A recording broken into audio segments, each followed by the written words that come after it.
Factoring is a concept that is covered in a course before this one, but I wanted to give you a quick little review on how you could do some factoring in the calculator for some of these problems in homework number 3.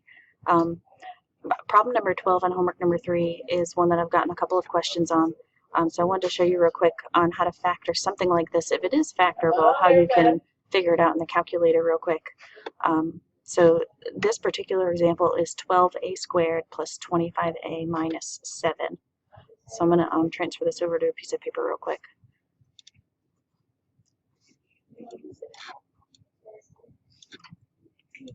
And I need to ask you something later on. So we've got 12a squared plus 25a minus 7.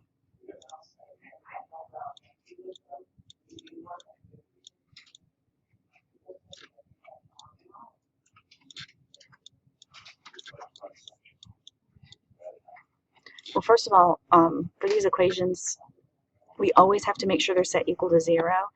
And with any factoring problem, we always want to start off by factoring out anything that all of the terms have in common. And in this particular problem, 12a squared, 25a, and 7 do not have anything in common. There's nothing that all three of those could be divided by. So what I'm going to do, anytime there is a number in front of the a squared, you need to multiply that number by the constant at the back. So 12 times negative 7. And you can do that in a calculator. You don't have to be able to do that in your head. But this is negative 84. I'm going to pull my calculator up for you. So that front coefficient is 12 times our back constant, which is negative 7. We get negative 84. So to factor this, I'm going to go to y equals, and I'm going to say negative 84 divided by x.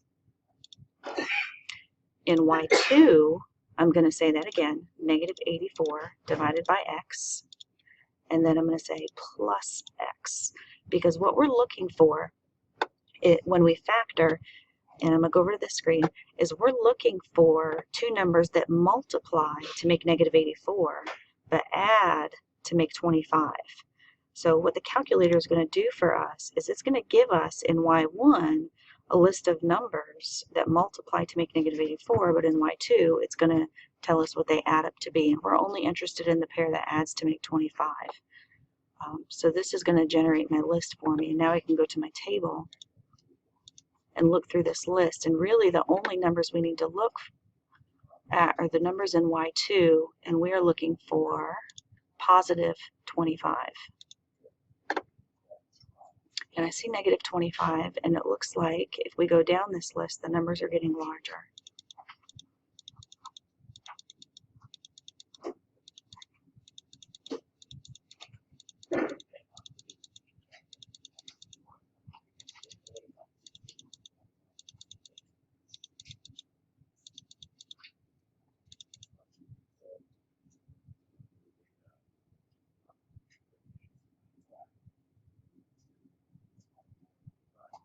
I'm sorry, I hit the down button a whole bunch of times not realizing. I'm going to have to let it catch up with me. I do see my 25 there, but I went a little crazy, hit my button.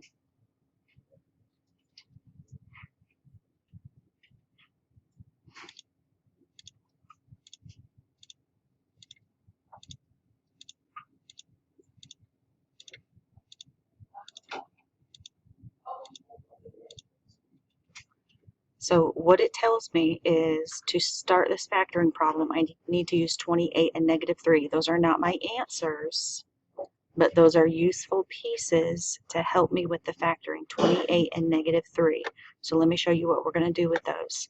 I'm going to go back to my paper over here, and I'm going to say a plus 28, a minus 3. Those are not our answers. When there is a number in front of your squared term, you need to divide those by that number and simplify as much as possible.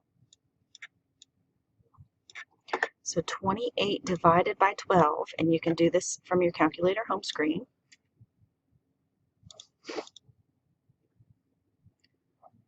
28 divided by 12, and we don't want the decimal answer. So I'm going to hit math, option number 1. That will change it back to the most simplified fraction is equivalent to 7/3. So the most simplified form of 28 over 12 is 7/3. That is still not our final answer, so just bear with me. And 3 over 12, again, you can go to your calculator and type that in. It will simplify it to a decimal, and then you can use math option 1, and I'll show you one more time. 3 divided by 12. It's going to change it to a decimal, but you can do math option 1, and it will change it back to a simplified fraction is a quarter. Now, if you are left with a fraction in this spot, for your final answer, you need to take that denominator and scoot it out in front of your A.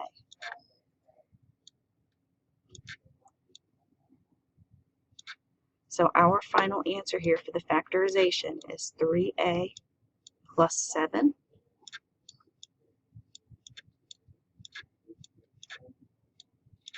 and 4A minus 1. And this was actually an equation, so it still equals 0. And that's how we can use the calculator to help us with this factoring. For the easier problems that don't have a number in front, then we don't have to do this multiplication. We can just use this back number. We could just go straight with -7 in the y equals, and we won't have to do the division. We can skip this whole division step and just use the numbers that were given from the table. So it's actually a little bit easier if we don't have the number in the front.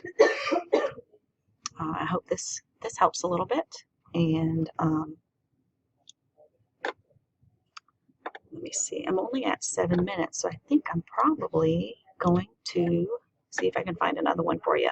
And not all polynomials are factorable either. So let me see if I can show you one that's not factorable.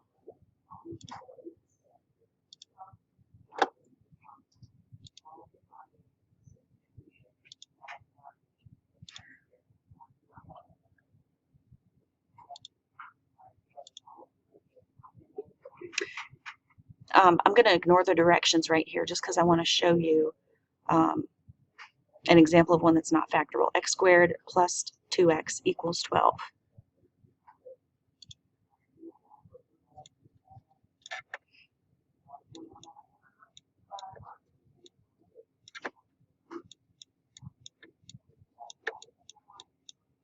So like I told you just a minute ago, we have to get this set to 0. So the first thing I would do is I would subtract that 12 over. And we would really have x squared plus 2x minus 12 equals 0.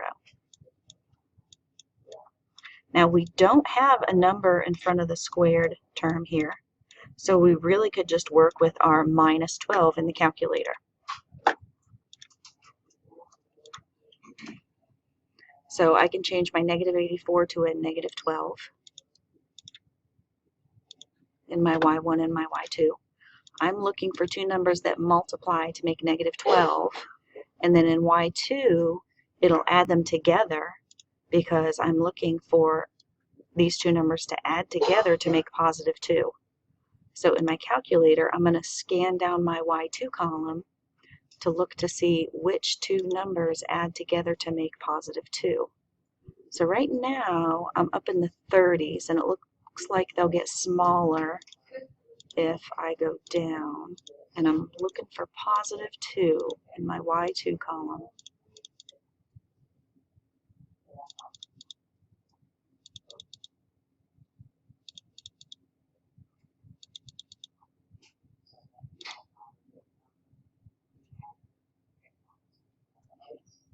And it's not there. It went 5.2857, 4, 2.6, 1, -1. It completely jumped over 2, which means it's not there. It's not factorable. So this guy here is not factorable. Sorry, it's kind of hard to write with a mouse.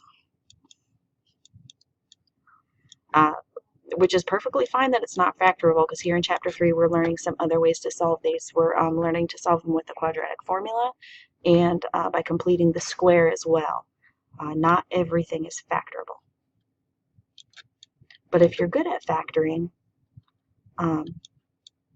factoring sometimes can be a quick, easy way to do it if you recognize that it's factorable and you're good at factoring. If you're not really good at factoring, sometimes the quadratic formula is a good way to go. The quadratic formula always works on every quadratic equation. So you might want to stick with that one. So I hope this was helpful. Utilize those calculators. You can use them on everything, and they can help you on pretty much everything we do. And please don't hesitate to ask for help. I've got shortcuts and tricks and tips for almost everything. So I hope this was helpful. And just let me know when you need help. Thanks. Bye.